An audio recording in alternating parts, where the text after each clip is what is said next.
Hey everybody, it's Chase with AV Pop Culture again, and today we pay tribute to a legend. We remember the enigmatic David Lynch, and we're going to take a look at all of the crazy and wonderful things that he brought to us. So pop that tape in. I got you. Let's go do this.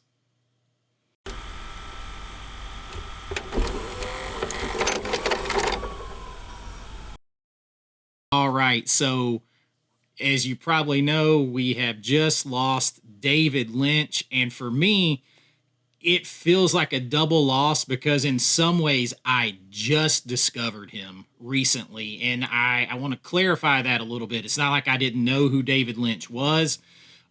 Twin Peaks came out when I was like, I don't know, right when I was about to be a teenager, a couple years before. It was a huge show. I am a filmmaker, so of course I know who David Lynch is, but I had never gone down the David Lynch road. I thought that he was one thing, and as I have become more acquainted with him and his works, I realized he was something else entirely, and I realized I have a whole lot more in common with David Lynch than I realized, like the way I am as a writer, a filmmaker, and just the way I think and process information and think about life and stuff like that. It might be a crazy thing to say that you have that kind of thought process in mind, but boy, do I identify with him in so many ways. And the way people in general, like he loved people, but they drove him nuts at the same time, and he had to be on his own with his thoughts in order to recharge and get back out there. What a heavy load Einstein must have had. Fucking morons everywhere. I'm much the same way as that. Like, not to say that I'm an Einstein or anything like that, but my thought processes are just different, and I don't ever just take things on the surface. I dig down, I ponder them, I think, I dream up, and it is extremely deep. And same as him, when you get an idea, like it is a big thing, and we're going to come back to his thoughts on ideas here in a few minutes. But we're going to start off by just going over like some movies that I have deep dive. Blue Velvet and Mulholland Drive for me are probably up there towards the top.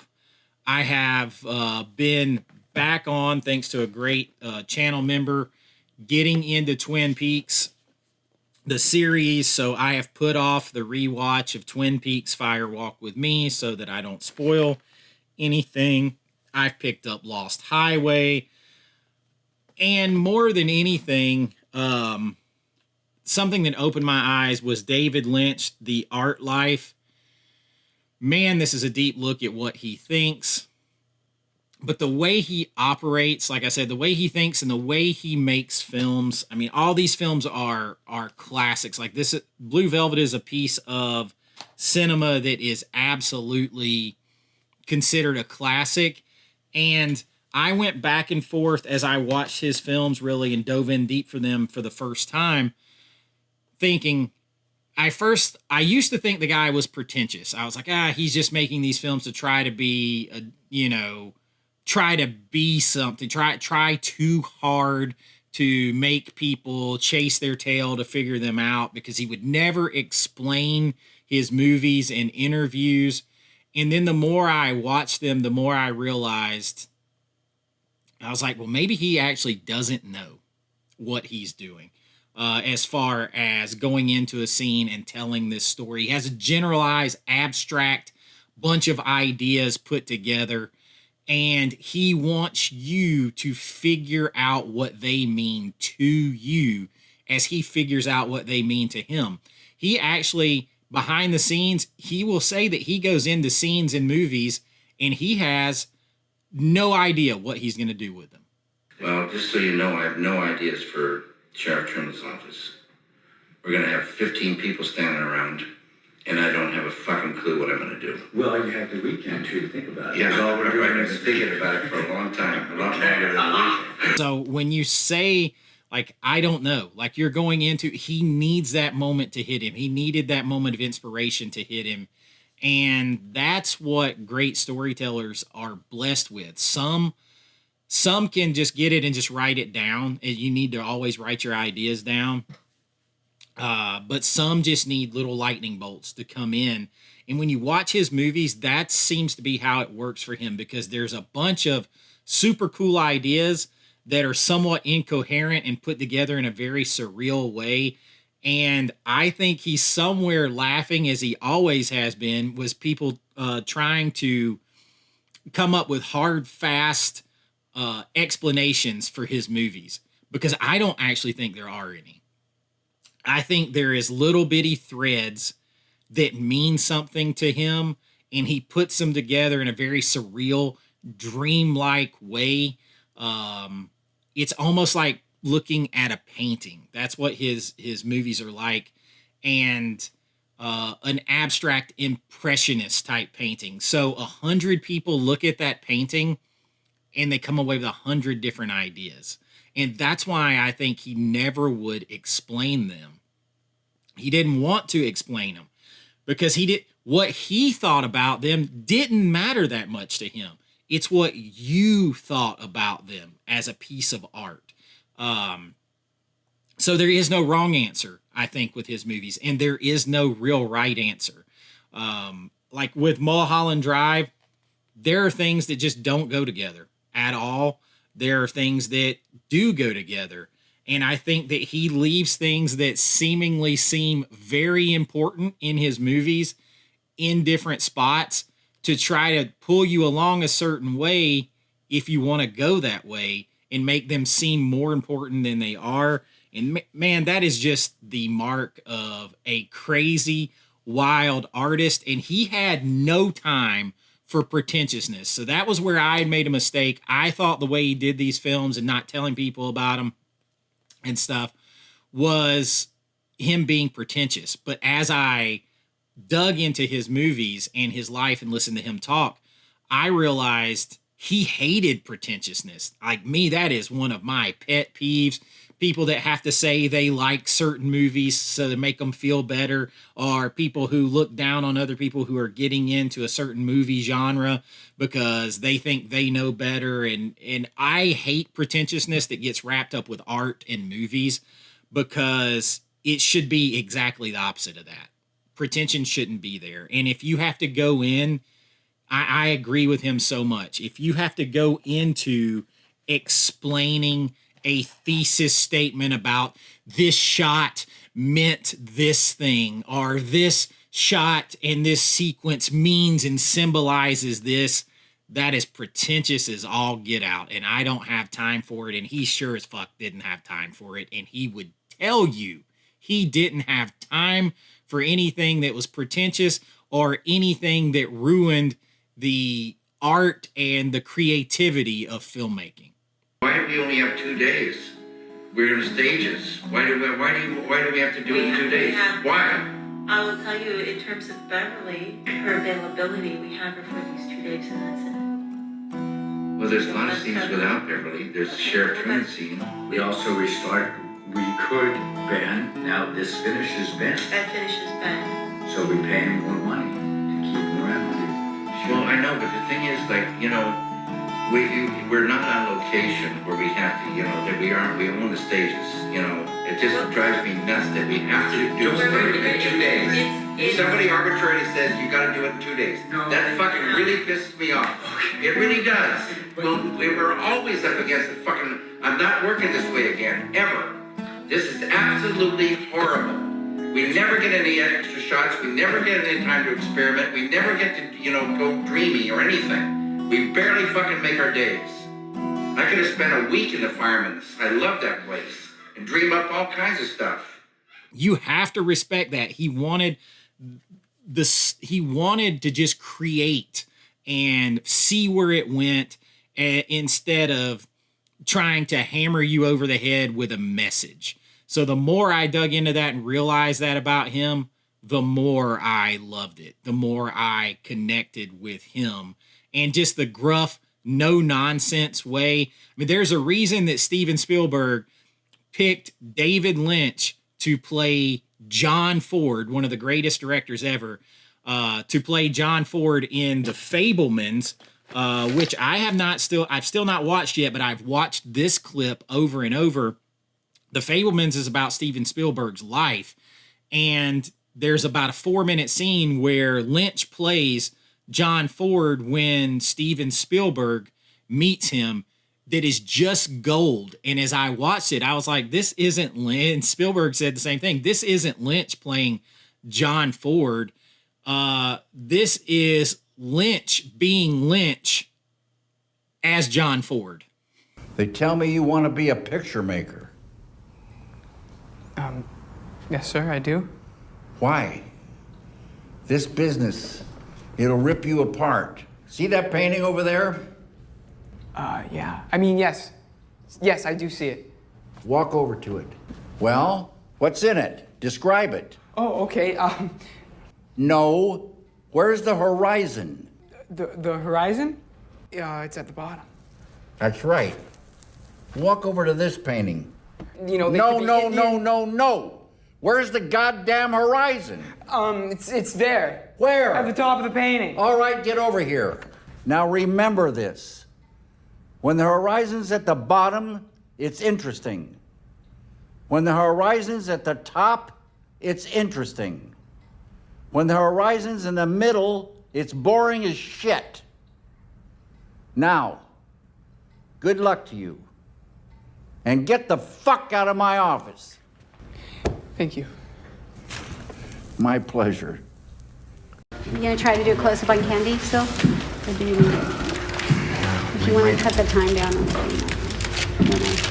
What is this with everybody? No. What is it? Really? only me. It's Why? my fault. I'm serious. Fucking A, man. It drives me nuts. Who gives a fucking shit how long a scene is?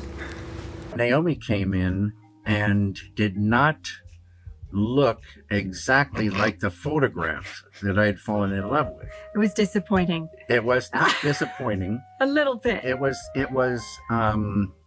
devastating.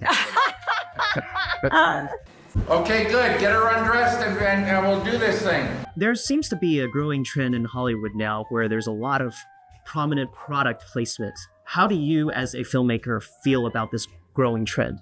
Bullshit. And I love it, man, because you see, yes, it's John Ford and it's that whole experience Spielberg says word for word, but it's Lynch. It's David Lynch being David Lynch. And he just didn't have the patience for the Hollywood machine and how it worked and the whole pretentiousness and the fakeness of it all. It made him sick. It drove him nuts. He said that all the time.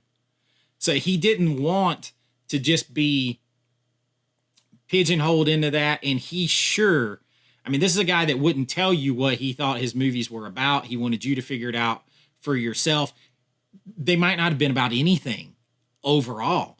He just wanted them to make you feel a certain way and let them inspire you in your imagination. And that is a great thing versus a lot of what we get today is just oozing with pretentiousness and an agenda or a narrative that they just pound you over the head with. And, oh, well, this tight shot symbolizes this and this and this. Man, that is so pretentious. Just tell the story, entertain people, let them have their imaginations go wild and give them more ideas that they can handle to let them take it beyond where the filmmaker left it. That's what he wanted. And he celebrated those ideas. And to him, an idea and seeing an idea through was one of the greatest things that you could do to create from that seed that is an idea. That was one of the greatest things to him, and that is the legacy. He made movies that filled you with ideas that maybe they meant something to you, maybe they didn't, maybe they meant 1,000 different things to 1,000 different people, but he didn't try to tell you how to feel or what to think, because that's not what art is about. It's about what it means to you and that individual experience. And it all starts with an idea, and I'm going to let him tell you that himself. Ideas are so beautiful and they're so abstract, and they do exist someplace. I don't know if there's a name for it, and I think they exist like fish, and I believe that if you sit quietly like you're fishing, you will catch ideas. The real, beautiful big ones swim kind of deep down there, so you have to be very quiet and, wait for them to come along. If you catch an idea, any idea, it wasn't there, and then it's there. It might just be a small fragment of, like I say, a feature film or a song or a lyric or whatever, but you've got to write that idea down right away. And as you're writing, sometimes it's amazing how much comes out, from that one flash. So you get an idea, and it is like a seed. And in your mind, the idea is seen and felt. And it explodes like it's got electricity and light connected to it. And it has all the images and the feeling. And it's like in an instant, the idea. In an instant. Then the thing is translating that to some medium. It could be a film idea or a painting idea or a furniture idea. It doesn't matter. It wants to be something. It's a seed for something. So the whole thing is translating that idea to a medium. And in the case of film, it takes a long time, and you always need to go back and stay true to that idea. The film is the thing. You work so hard, after the ideas come, to get this thing built, all the elements to feel correct, the whole to feel correct, in this beautiful language called cinema.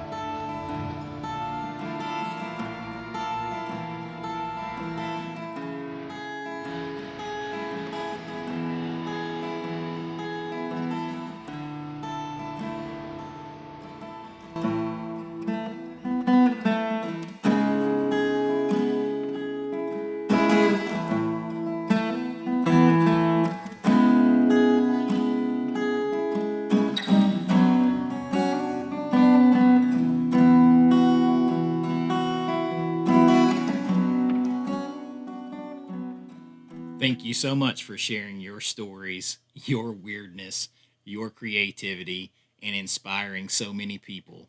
Thank you, David Lynch. We'll all see you again real soon at the movies. Bye-bye.